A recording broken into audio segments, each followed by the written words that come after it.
मवियातील जागा वाटपाबाबत प्राथमिक चर्चा सुरू झाल्याची माहिती सूत्रांनी दिली आहे। जागा वाटप मुख्यमंत्रीपदाचा फॉर्म्युला पवारांनी ठरवल्याचं सूत्रांकडून कळतंय। काँग्रेस ठाकरे गटाला प्रत्येकी 100 जागा तर शरद पवार गटाला 80 जागा लढण्याबाबत चर्चा होतीये। इतर छोट्या घटक पक्षांना 8 ते 12 जागा देण्याबाबतचं ठरतंय। मविया सरकारच्या काळापासून रखडलेल्या राज्यपाल नियुक्त 12 आमदारांच्या नियुक्तीबाबत राज्यपाल CP राधाकृष्णन यांनी भाष्य केलंय। जे गरजेचं असेल ते नक्की केलं जाईल असं CP राधाकृष्णन राज्यपाल नियुक्त 12 आमदारांच्या निवडीबाबत म्हणाले। ते मुंबईत बोलत होते। मावळ विधानसभेच्या जागेवरून महाविकास आघाडीत बिघाडी होण्याची शक्यता आहे। अनेक इच्छुकांनी विधानसभा लढण्याची इच्छा व्यक्त केली आहे। ठाकरे गटानं देखील मावळ विधानसभेसाठी कंबर कसली आहे। मावळची जागा अजित पवार गटाकडे आहे, त्यामुळे मवियामध्ये शरद पवार गटही या जागेवर दावा करू शकतो।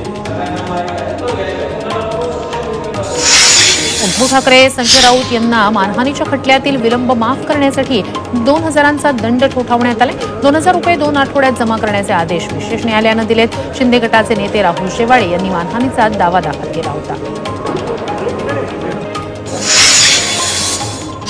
संदीपान भुमरे यांनी मंत्रिपदाचा गैरवापर करून वाईन शॉपचं लायसन्स घेतल्याचा आरोप शिवसेना ठाकरे गटाचे उपजिल्हाप्रमुख दत्ता गोरडे यांनी केलाय। गोरडे यांनी भुमरेंविरोधात लोकायुक्तांकडे रितसर तक्रार करणार असल्याचं म्हटलंय। तसंच सुप्रीम कोर्टातही याचिका दाखल करणार असल्याचं सांगितलं।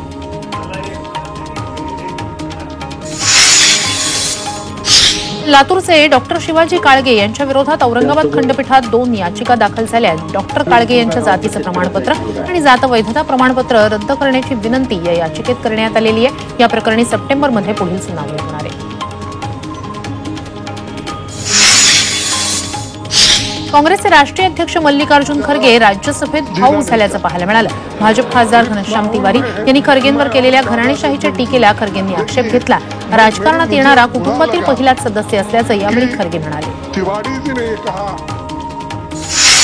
लोकसभेतील पहिल्याच भाषणात माढ्याचे खासदार धैर्यशील मोहिते पाटील यांनी मतदारसंघातील रेल्वेचे प्रलंबित प्रश्न मांडले।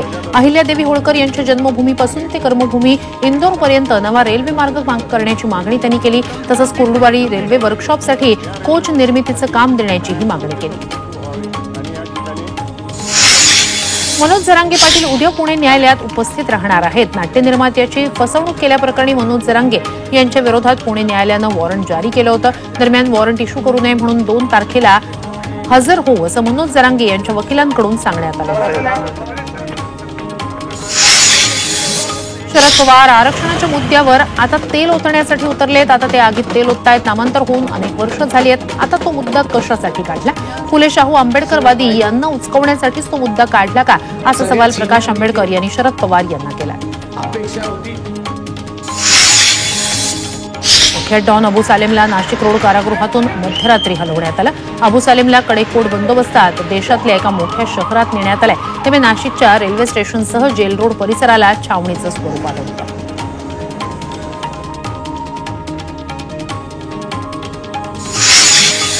पुढील 5 दिवसात राज्यात पावसाचा जोर पुन्हा वाढणार आहे असा इशारा हवामान खात्याकडून देण्यात आलेला आहे। गुजरातपासून केरळपर्यंत कमी दाबाचा पट्टा तयार झालाय, त्यामुळे कोकण किनारपट्टी घाटमाथ्यावर मुसळधार पाऊस होईल असा अंदाज वर्तवण्यात आलाय।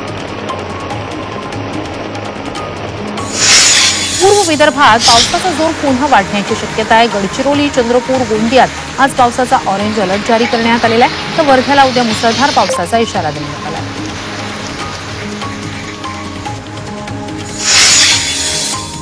मुंबईसह राज्यात जून अखेर निर्माण झालेली पाणी चिंता जुलैच्या पावसानं मिटवली आहे। पावसाळ्याच्या 2 महिन्यांच्या अखेरीस राज्यात 39% इतका अतिरिक्त पाऊस नोंदला गेलेला आहे। राज्यातील बहुतेक जिल्ह्यांमध्ये अवघ्या 3 आठवड्यांमध्येच अतिरिक्त पाऊस पडलेला आहे। केवळ हिंगोली जिल्ह्यात पावसाची मोठी तूट आहे।